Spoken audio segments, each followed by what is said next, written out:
السلام عليكم ورحمة الله وبركاته. ساينتست المستقبل، أهلا بكم. أنا جيت أتكلم في الحلقة دي عن كل حاجة حضرتك لازم تعرفها عن كوكب المريخ والعيش على سطحه والسفر إليه.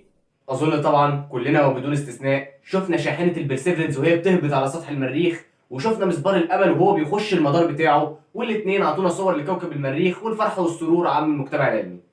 بس خلينا نسأل، اشمعنى المريخ اللي اخترناه؟ ليه مثلا مش القمر؟ وايه هي حكايه البرسيفرنس ومهمتها على المريخ؟ ده اللي احنا هنعرفه في حلقه النهارده. ما تروحوش في اي حته، بس دوسوا لايك لو انتوا عجبكم الفيديو، تشتركوا في القناه لو انتوا مش مشتركين، يلا بينا نبدا على بركه الله.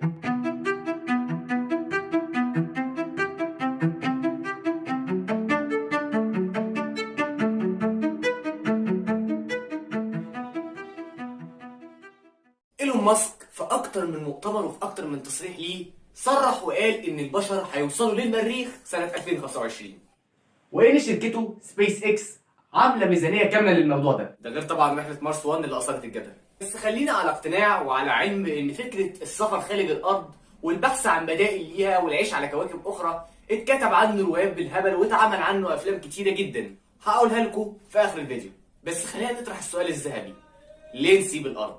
خلينا متفقين اولا ان تكلفه انك تطلع انسان بره كوكب الارض لكوكب تاني اكتر بكتير من انك تطلع مكنه من كوكب الارض لكوكب تاني، لانك اكيد مضطر تعمل لهم اختبارات، ده غير البنزين والاكل والشرب والرعايه الصحيه. كفايه هو من سايب. علشان كده ايه اللي يخلي واحد زي ايلون ماسك ووكاله زي ناسا يفكروا في الموضوع ده، خصوصا انه مفيش كوكب منافس لكوكب الارض، وحتى لو فيه فهو اكيد مش بنفس المثاليه من حيث الحجم والغلاف الجوي والميه وغيره. الاجابه بكل بساطه لاسباب. اولا التوسع. بص خلينا متفقين انه يعني مهما كانت ديانتك فانت اكيد مؤمن ان الارض صغيره جدا مقارنه بالكون الواسع ده، يعني لا تعادل جزء من مليار جزء من الكون. انه مهما كان حجم كوكب الارض الا انها برضو تعتبر ضئيله واقل كارثه كونيه ممكن تفتك بيه وتنهينا من على وش الحياه.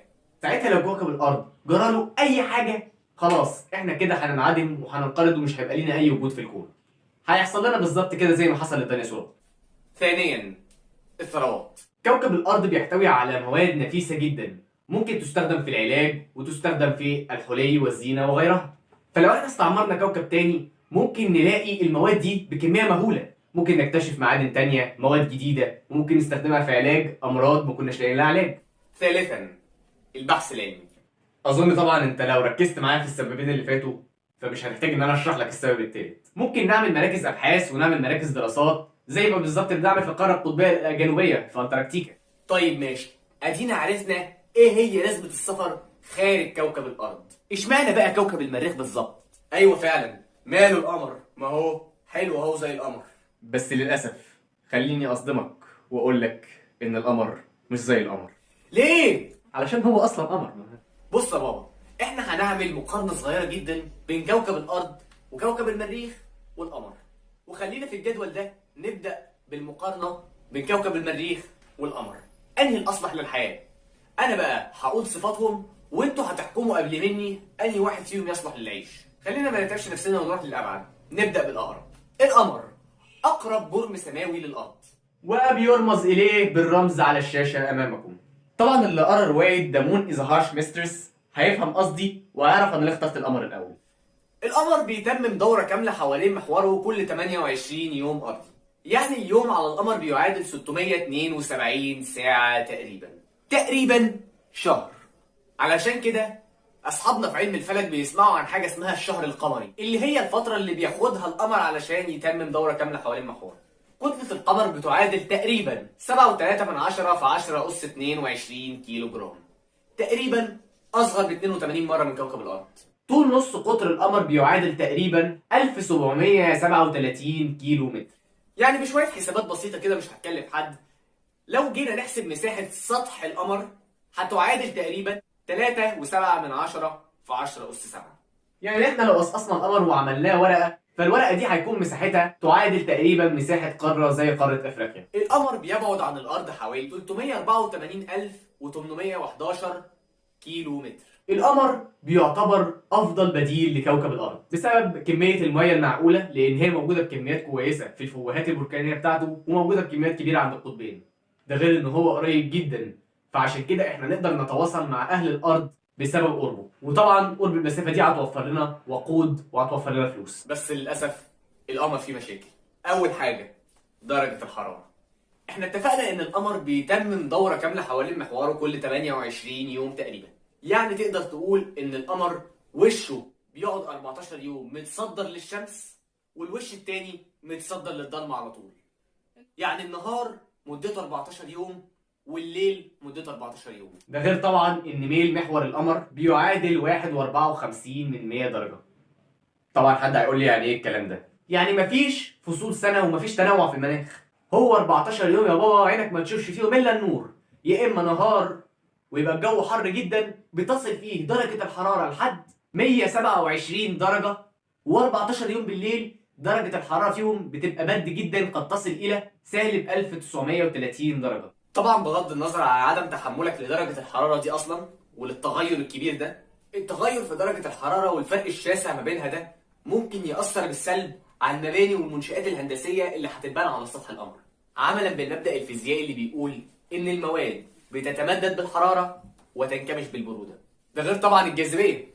كتلة القمر صغيرة جدا جدا مقارنة بكتلة كوكب الأرض. ده يعني إن جاذبية القمر صغيرة جدا وممكن تكون خطرة على جسمك، عظمك ممكن يتأذى منها. 1.6 كل متر على الثانية تربيع. قول لي هتعرف حتى تمشي فيها ازاي؟ وعلشان اثبت لك، تخيل ان وزنك 91 كيلو وطلعت على سطح القمر. وزنك على سطح القمر هيبقى 15 كيلو. تخيل. لا حول ولا قوة الا بالله. يعني بص يا باشا، انت لو عايز تخس وتنزل الكرش فوفر فلوس الجيم وروح القمر احسن. استنى ده انا هحققك اكتر. الاشعاع يا بابا. القمر معروف ان هو مفهوش غازات، وعقله المغناطيسي يكاد يكون غير موجود. يعني سيادتك مش هتلاقي حاجه تحميك من اشعاعات الاي يو في والجسيمات المشحونه والموجات الضاره اللي جايلك من الشمس. يعني الخلاصه حضرتك لازم تعيش جوه كهف علشان تعرف تستحمل درجه الحراره وتستحمل الاشعاعات الضاره، ده لو اصلا عرفت تتنفس. يعني نقدر نقول وبقلب جامد ان القمر طلع في شنك. طيب ماذا عن المريخ؟ برضه نقارن، نشوف مواصفاته وانتوا اللي تقولوا، انا مش هقول حاجه من عندي. المريخ تاني اقرب جرم سماوي للارض من بعد القمر، وبيرمز اليه بالرمز على الشاشه امامكم. طبعا اللي شاف سفينه البرسيفنس وهي بتهبط على سطحه واتفرج على الافلام وقرا الروايات اللي اتهرت هيعرف انا ليه اخترت الكوكب ده في المقارنه. كوكب المريخ بيتمم دوره كامله حوالين محوره كل 24 ساعه و39 دقيقه و35 ثانيه. يعني تقدر تقول 26 ساعه تقريبا. 24 ساعه مش هزعلك. كوكب المريخ بيدور حواليه قمرين، واحد اسمه فابوس والتاني اسمه داموس. فابوس وداموس في الحضارة الإغريقية هما أبناء الإله مارس اللي هو إله الحرب. كلمة فابوس وداموس معناهم الخوف والرعب. هما دولت اللي قدامك دولت، أو صورة القمرين بتوع المريخ. بسم الله ما شاء الله، تحس إن هما مش قمرين، تحس إن هما حتتين بطاطس بيدوروا حواليه يعني. برضه تخيل كده لو أنت عشت على كوكب بيدور حواليه قمرين، يعني الصراحة هتحس ان الموضوع صعب شوية ان انت تمشي في الشارع وتلاقي قمرين في السماء. والموضوع برضه هيبقى معقد اكتر لو انت اتجوزت واحدة حلوة، يعني هتلاقي نفسك قاعد على المريخ بتشوف 3 اقمار، القمرين فابوس وداموس واختك اللي بتبرق لك من ورا الكاميرا. كتلة المريخ بتعادل 6.4 في 10 أس 23 كيلو جرام. يعني نقدر نقول إن كتلته أقل من كتلة كوكب الأرض ب9 مرات. طول قطر المريخ على بعضه بيعادل 6778 كيلو متر. يعني تقدر تقول بيعادل عرض قارة أفريقيا. مما يعني بشوية حسابات بسيطة كده نقدر نكتشف إن مساحة سطحه 1.6 في 10 أس 48. لو احنا هنتكلم عن المية على سطح المريخ فهي موجودة بنسبة كويسة جدا في الطبقة الثانوية من قشرة المريخ، وموجودة بنسبة كبيرة عند القطبين. ده غير ان انا على حسب ما قريت في بحيرات متجمدة موجودة على سطحه. ده غير ان تربته بتحتوي على 60% مية. ده غير ان في ابحاث بتقول ان الهواء على سطحه بيبقى رطب بنسبة تقارب 100%. كوكب المريخ بيتمم دورة كاملة حوالين الشمس كل 687 يوم. يعني نقدر نقول ان السنة على المريخ بتعادل سنتين على الأرض. المحور المريخ بيعادل 25 و19 من 100 درجة، وبيبعد عن الشمس بمقدار 200 مليون كيلومتر.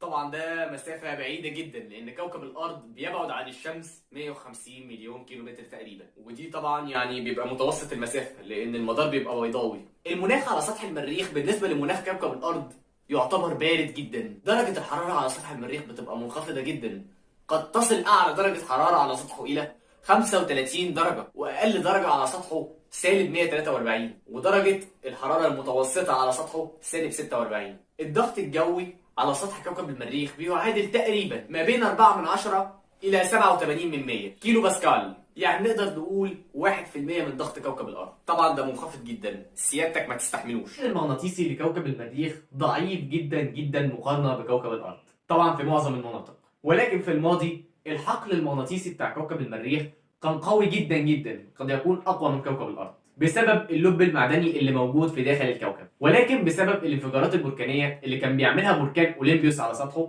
معلومة كده، بركان أوليمبيوس اللي على سطح كوكب المريخ هو أكبر بركان موجود في المجموعة الشمسية كلها، طبعا إلى جانب الإشعاعات الشمسية اللي بتجيله من الشمس وصغر حجمه الشديد، كل ده أدى إلى ضعف الحقل المغناطيسي بتاعه. في بعض الدراسات برضو قريتها بتقول إن بسبب ميل محور المريخ وشكل المدار بتاعه أصبح بيمتلك 6 فصول سنة، ده على عكس كوكب الأرض اللي بيملك 4 فصول سنة بس. والغلاف الجوي للمريخ نقدر نقول إنه عبارة عن طبقة واحدة بتحتوي على ثاني أكسيد الكربون بنسب عالية جدا، غاز الأرجون بنسبة 1.93%، وغاز النيتروجين بنسبة 1.89%، وغاز الأكسجين وغاز الميثان وبعض الغازات الأخرى بنسب قليلة جدا تكاد تنعدم. الجاذبية على سطح كوكب المريخ بتعادل تقريبا 3.7 متر على كل ثانية تربيع. يعني لو افترضنا ان وزنك برضه 91 كيلو جرام، هيبقى على سطح المريخ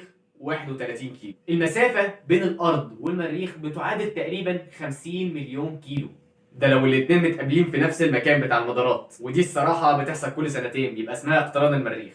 ومعلومة هدية كده يعني مني ليك، عايز تسمعها اسمعها، مش عايز تقدر تقدم الفيديو براحتك. أول اكتشاف لكوكب المريخ كان على يد البابليين، وكانوا مسميينه نرجال اللي هو إله الدمار وعدم الاستقرار عندهم.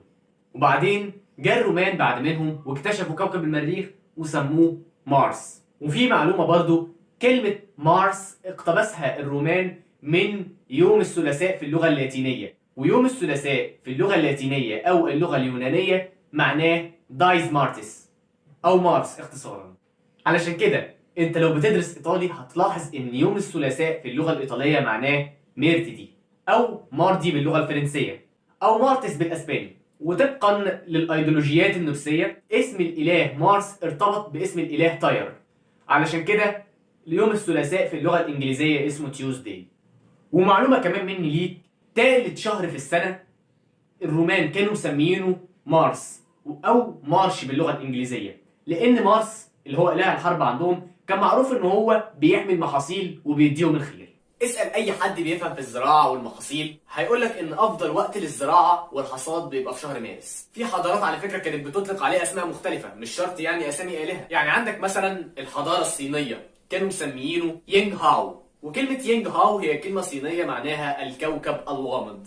وعندنا إحنا العرب بنطلق عليه المريخ، وكلمة المريخ هي مشتقة من كلمة أمرخ. كلمة أمرخ هي صفة بتطلق على شخص، يعني عارف لما تلاقي كده شخص تخين كده ووشه احمر كده من كتر الصحه زي يحيى الفخراني كده، ايوه هو ده امرخ. دي كانت كل المعلومات اللي انا قلتها عن كوكب المريخ. تعالوا نشوف بقى، هل كوكب المريخ احنا نقدر نعيش عليه، وهل هو يستحق الابحاث والسفن اللي احنا بنبعتها دي كلها؟ ده كان كل اللي عندي. امل ان انتوا تكونوا اعجبتوا بالفيديو واستمتعتوا بيه وما مليتوش منه.